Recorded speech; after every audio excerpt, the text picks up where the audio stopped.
Hey, it's Alexia Sabau, and welcome back to another episode of Hey Alexia, What's Trending? Today, I'm going to be covering K-pop.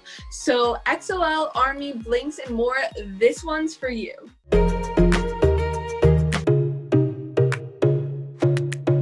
It's about time that I got around to a K-pop episode because every week I see something new that's K-pop related trending on social media. Whether it's a new album drop, a group's comeback, or just fangirls posting birthday messages for their favorite idol. When was the last time your birthday was trending on social media?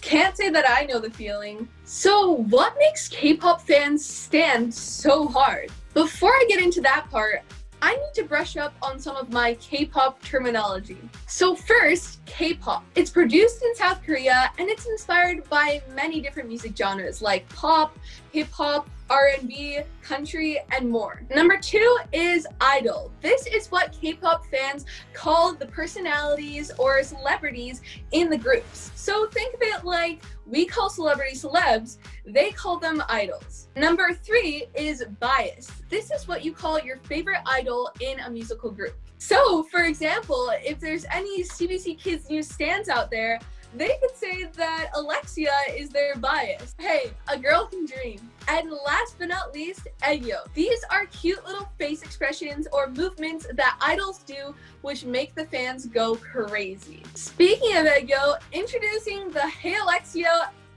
just cannot even pronounce my name right. Introducing the Hey Alexia, I can't even say my name right because I'm getting it mixed up with aegyo. Introducing the Hey Alexia aegyo challenge.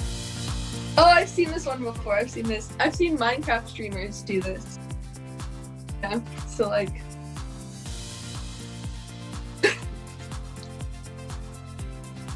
so like this. It kind of, when I smile, it kind of looks like both my eyes are closed. So I don't know if I'm doing it right.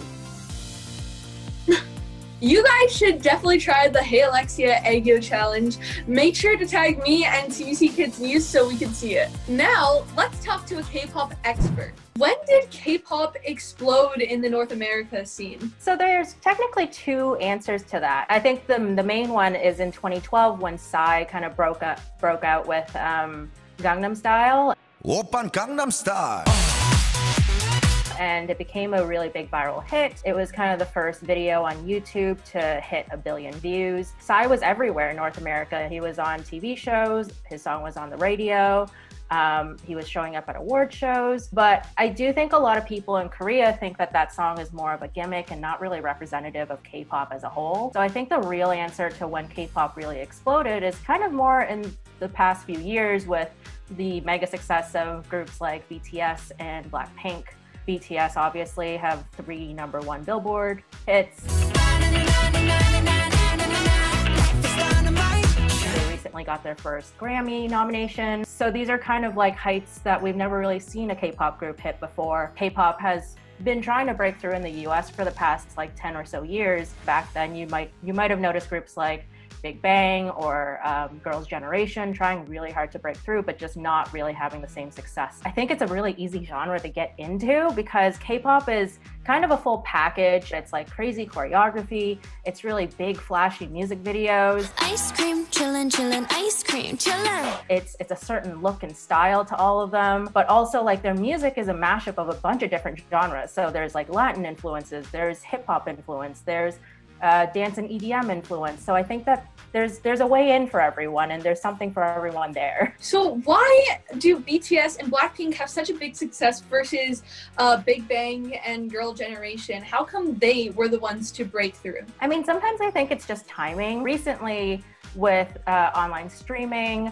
I think people have just kind of like broken down a lot more barriers, especially when it comes to language barriers. We've seen Latin music break through a lot, and I think K-pop is just kind of similar in that sense where it's just right timing. BTS and Blackpink just happen to be kind of the two groups that are trying right now versus, 10 years ago when it might not have been as popular. So recently, K-pop stans have been overtaking like political events. A Trump rally not too long ago. How do they have so much power? How does the K-pop fandom have so much power over like Twitter, TikTok, all these social medias? K-pop is now like a global phenomenon. So I think their reach and their power and their influence is so much bigger than I think some people might even realize. They're also a very organized group of fans, and we've seen that in the way that they'll rally together and vote for, you know, BTS to make it to the top of the Billboard charts or to break like video records. And it's similar in the sense that like if there's a cause that they want to get into, there's millions of fans around the world that kind of will rally together and get behind this cause. I think with US politics, a lot of that is actually specifically US fans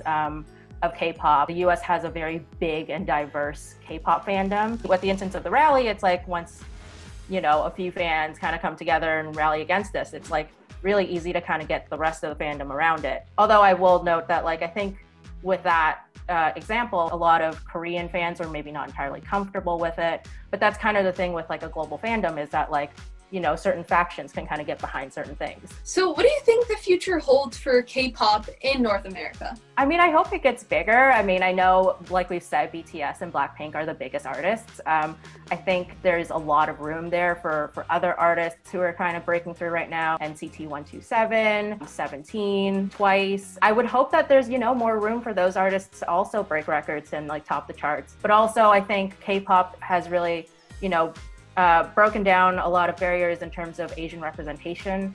And not only do I hope that like K-pop and like Asian artists continue to kind of break through, but that kind of makes room for Asian, Canadian, Asian American artists too. I've been learning a lot of like K-pop terminology today. So I was wondering, do you have a bias? Ooh, I really like Lisa in Blackpink and I really love J-Hope in BTS. For me, I got really into K-pop by just, you know, watching a few videos, and that just snowballed into like 4 hours of me watching like BTS videos. It's really as easy as that, I think. Are you a K-pop stan? Do you have a bias? Let me know. Till next time.